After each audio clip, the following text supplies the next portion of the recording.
Hello, I'm Regina Botras, and this is Backstage, where we talk with the who's who on stage, in dance, comedy and performing arts, speaking with the leading theatre makers of our times and how they came to the stage and what drives them and inspires them.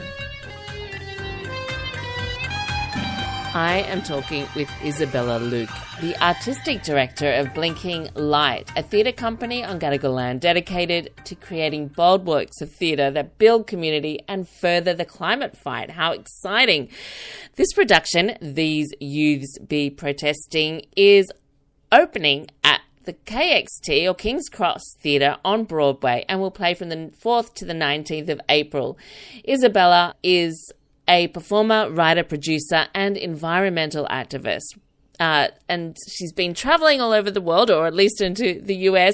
And since returning, she's performed the sold-out hit of Much Ado About Nothing and had her play Fish DOOF published with Currency Press.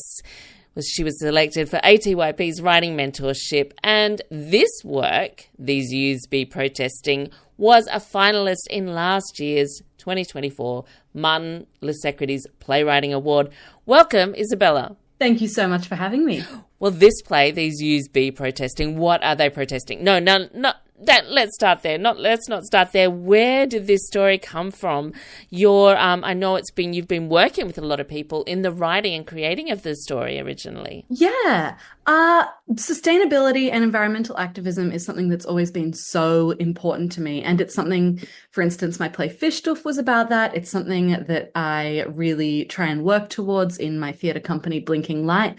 And now on the page, I sort of had this realization that the people who are going to be most affected by climate change are the ones who can't vote yet. The youngest people in our society are going to see the biggest effects, and they'll be the ones who are around to see them. And it'll be their kids and their grandchildren who experience the uber magnified effects of climate change, but they can't vote. And this election that we're about to approach is probably the most pivotal election we've ever had or will ever have in terms of where we're at in the climate fight, but they're not allowed to say. So I sort of thought, I want to investigate that. I want to explore that.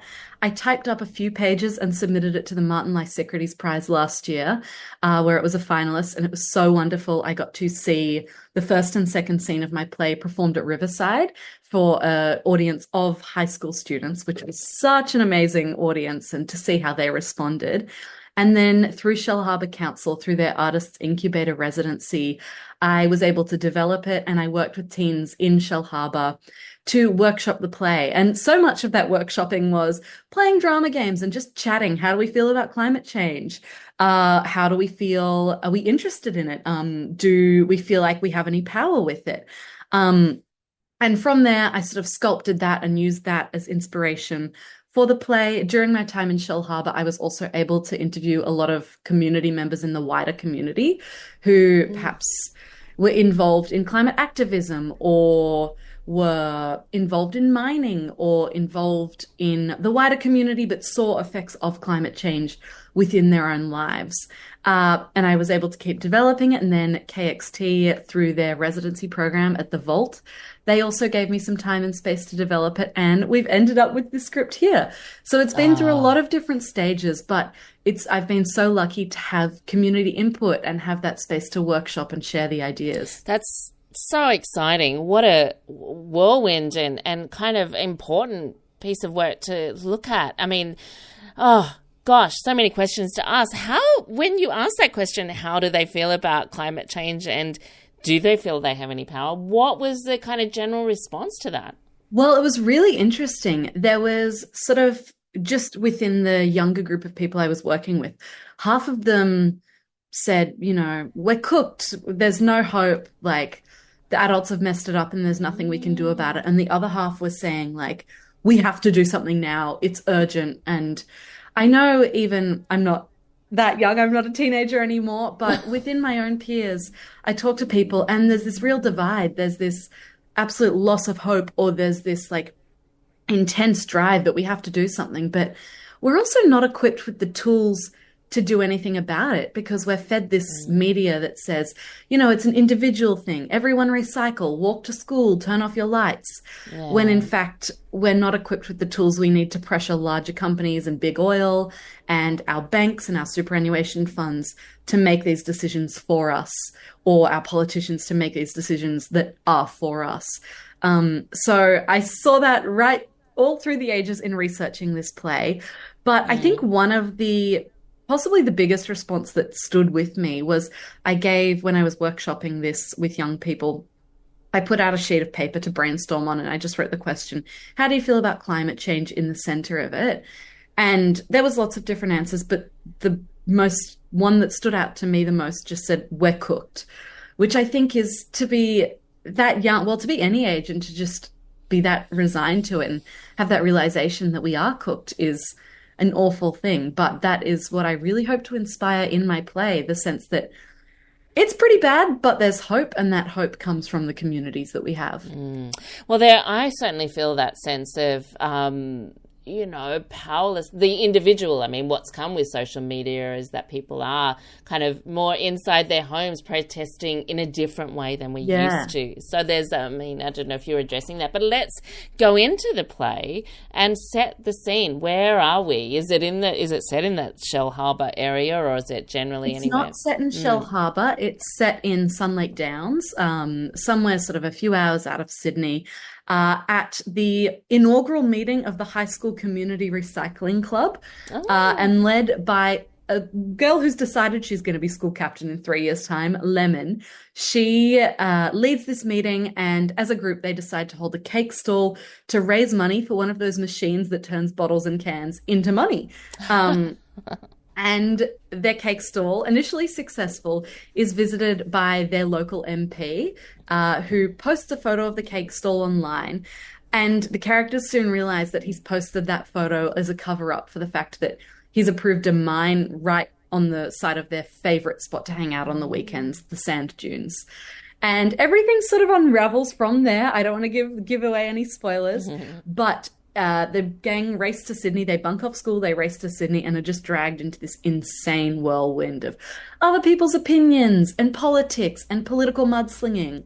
And I think that we really need comedies about climate change right now, and this is 100% the most possible chaotic comedy about climate change. How is the comedy coming into it? I'm very curious. It's a lot of physical comedy. There's a fair bit of slapstick, but I think also so much of what we're fed to do with climate change is so depressing that I really set out to write something that doesn't say, this is the year of no return. This is how much emissions mining creates. This is what you're doing wrong, or anything like that. It's just for young people learning as they go. And I think something I've noticed too, in a lot of climate protesting, there's a lot of pressure on young people to get it right the first time they protest. And you see these young people who've set out, it's their first protest, and they're getting arrested because the government's put a wet blanket over the protest, or they are getting silenced, or they're getting massively criticized by mainstream media, or even just people on Facebook because they caused a disturbance. They didn't do it the right way. It wasn't palatable. And we've got to remember they're young and they're learning. I mean, everyone who's protesting is still learning because it's not something we grow up learning how to do in school.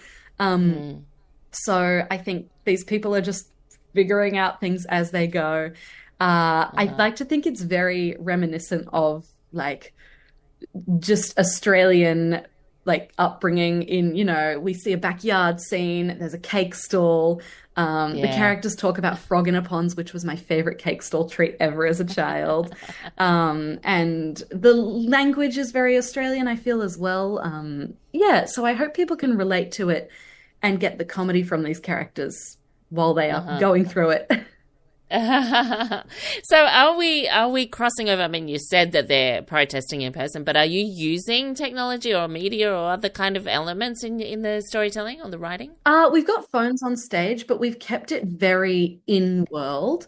So rather than projections, a lot of what we see is the characters experiencing or like learning information from their phones in real time and then taking it to their friends on stage. Is it kind of like then maybe a possible answer in a way of how we can, not lose hope? I'd like to think that people leave feeling empowered, that we do have hope. And very excitingly, we're partnering with several environmental activism organizations. And they'll have displays in the KXT lobby. So I hope audiences leave and are able to immediately learn how they can take tangible action, whether it's signing a petition, donating, or giving some time to one of these organizations, that they have the ability and they have the voice to make this change.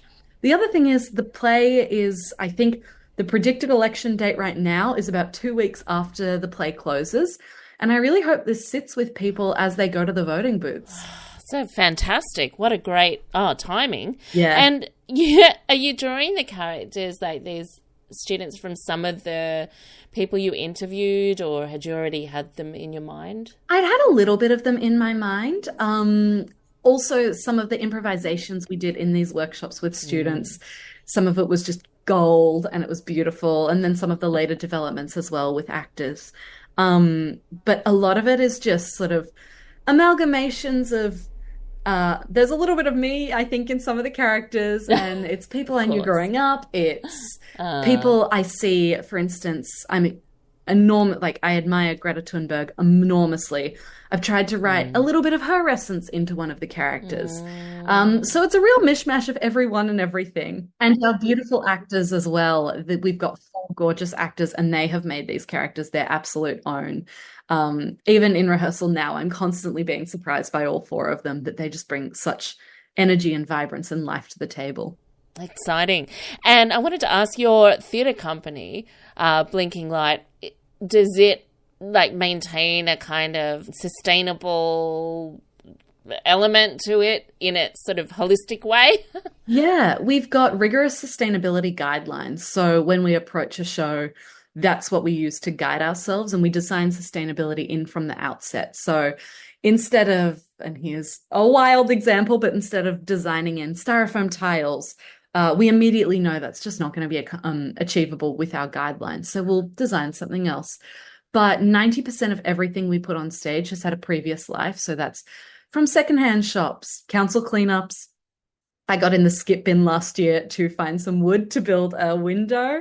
It's a bit of everything. And then 90% of what we use will have a life after the show. So instead of just going to Vinnie's and hoping it's sold on to someone, because charity shops are so overwhelmed, we try and rehome it with another theatre company, or on one of our shows, one of our actors had just moved house and he ended up taking home the dining table and chairs to furnish his home. So it worked perfectly. So we follow these guidelines. We also consciously track and reduce our mileage associated with the production. So even today, we've got some props all over Sydney, and rather than going to Blakehurst and then going to Miranda, we're looking at how can we do that in one big loop to, save on gas, because there is some, or save on petrol. There are some unavoidable things like that. And we encourage our audiences and our production team and actors to carpool or to get public transport. And then we also try and works in the sustainable advocacy space. So I've set up some sustainable training that I'm really trying to further in the Sydney theatre community. So I can it's a behemoth to look at a show and think, how do I do that in a way that's good for the planet?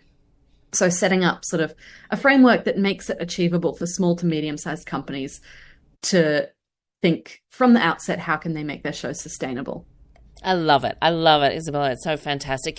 One last thing, you mentioned the environmental organisations who are kind of not affiliated, but in the space with you, or in the foyer. Who are they? We're still locking into, but we're very excited to be partnering with Climate Writers, and they're run by 2 Sydney locals, 2 young people, and it's an organisation. They meet super frequently, and they write letters to local politicians surrounding different climate issues. So they've written to to politicians to ask them to support different bills, to not support, say, things that will degrade the environment. And the founders, Izu and Marlene, they're also huge in the Sydney sustainable sphere. They just did an exhibit at the Australian Museum, which was so exciting to see. So I'm thrilled to be partnering with them. Oh, fantastic. Oh, Izabella, I'm just so excited. This is such a terrific sounding production and production company and integrating protest in the theatre. Yay. Izabella, thank you so much for joining me. Thank you so much for having me. This has been great. Izabella Louk, they're the artistic director of Blinking Light and director of These Youths Be Protesting on at KXT at Broadway from the 4th to the 19th of April.